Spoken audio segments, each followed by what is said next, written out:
Hey, welcome back.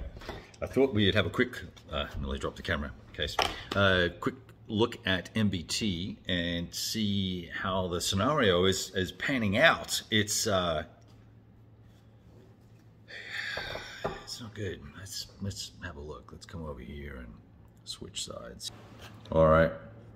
So what I decided to do as the Soviet player was to grab a pen, come in on this road here, and using the road movement rate, which I discussed earlier on, was 6 movement points or 8 movement points.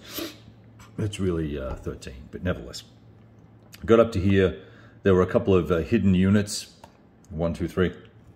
And if you saw my post somewhere, I mentioned that I was going to roll dice to see where, if they were indeed hidden units, and if not, then you would just remove the counter once you've got adjacent to them or got within the spotting range of them. Nevertheless, there was in fact a unit here, but the tanks pulled into this hex here. That was in the line of sight of Leo 2A4 and a little half squad with a Milan.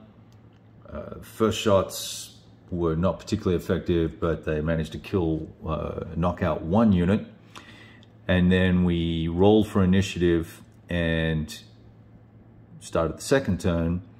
And during the fire phase, there was the end of the turn here in turn 1 ended up being an additional tank in the hex, and it was suppressed. It attempted to fire this tank off to the left here, no effect.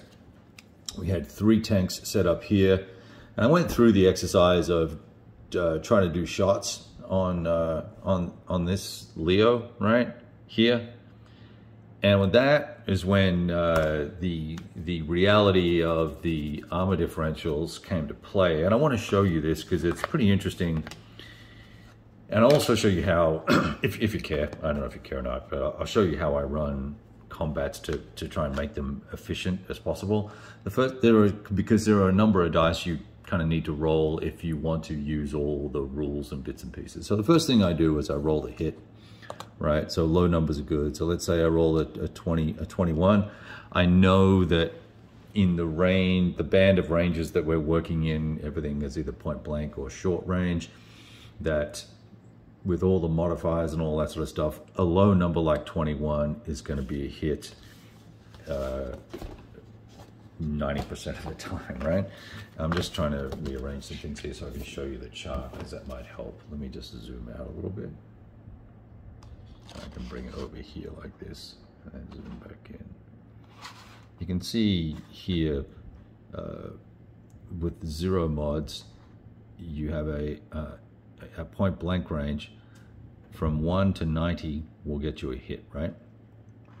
So I would have to have 5 or 6 modifications, or maybe even 7 modifications, negative effects to my AP chance to hit, to not hit at 20, right? So I know, right, 21, 22, whatever, I know it's going to be hit. 40, 45, it's probably going to be hit. And it's only when we start getting up into, short range, and then with some mods that might be movement or cover or whatever the case may be. So very quickly, I can just roll a pair of dice and go, okay, it's a hit. Now, what I like to do is I roll a 3rd die with that, and that's going to be the damage roll. So now I know that I've hit or not, and if it's 3 or more, typically with these vehicles, I'm going to get a kill. So now I know I'm going to get a kill, but the big juicy bit of the gameplay is, does it penetrate or not? And that is where we got all sideways with our situation here with our force mix, because this is where it gets pretty interesting. Let's see if I can, I'll just probably zoom out just a little bit here. This is the disadvantage the Soviets are at. I think in a prior video I mentioned to you that, using these songsters with 144 penetration rate, So before I can take advantage of that gold die with the damage number, I've got to penetrate, right? So I could use the Songster, which is a chemical munition, right? Chemical charge, and it's going to have a penetration rate of 144. Well, as I said earlier on in the prior video, these black areas, these dark colored boxes, are going to give me protective capabilities, special armor, right? It's the if it's not the Chobram, it's some form of Iraq or whatever the case may be, right? It's the ERA style explosive armor that's going to protect. Now, this may not be exactly what the Leo has, but it's for the purposes of the conversation. Let's just go with that terminology, okay? So I'm going to take this level shot. I'm going to double that number, 240. So that means that the 144 is never going to penetrate, right? So there's no point trying to fire those things at the Leos at all, unless my location that I strike them at is, well, that's rear, so that's not very good. Side, unless I get the turret side, unless I get a side shot, I have almost no chance of doing any damage. Look, 140, 141, that's going to be doubled, right? So that means then that T-64 has got to move on to doing an APF SDS, so just straight up fin stabilized armor piercing rounds. And we can see that they have penetration at short range of 108, but dang, drops down to 97 on the short. Sorry, point blank is 108. Short range is 97. So let's have a look at short range, which is where we were shooting at, and we can see short range 120, 120, 140. Once again, side, I've got a great chance with side shots, but nothing front on, and these attacks are front on here, right? So that tank is literally impervious to anything the T-64 can throw at it, unless I get down into point blank range, which is 6 or less, right? 6 hexes or less, and then only, well, even then, I'd have to get a side shot, right? There is no way I can do any damage. So what has that meant tactically in the gameplay? We moved. So I moved these this company, or squadron, platoon, I should say. We came around here and we propped here. This is when I started looking at ranges and took a couple of shots and then realized, hang on a second, that is really not going to work. So I changed the command for the second turn for these guys and gave them a move command, and we moved up. Well, we have now lost three vehicles, a full platoon. This guy took a shot from here. Well, actually, he didn't kill anything this turn. We lost 1 in the first turn and 2 in the second turn. This guy knocked a track out on the top tank. These two, the Milan and this guy, knocked out these 2 guys.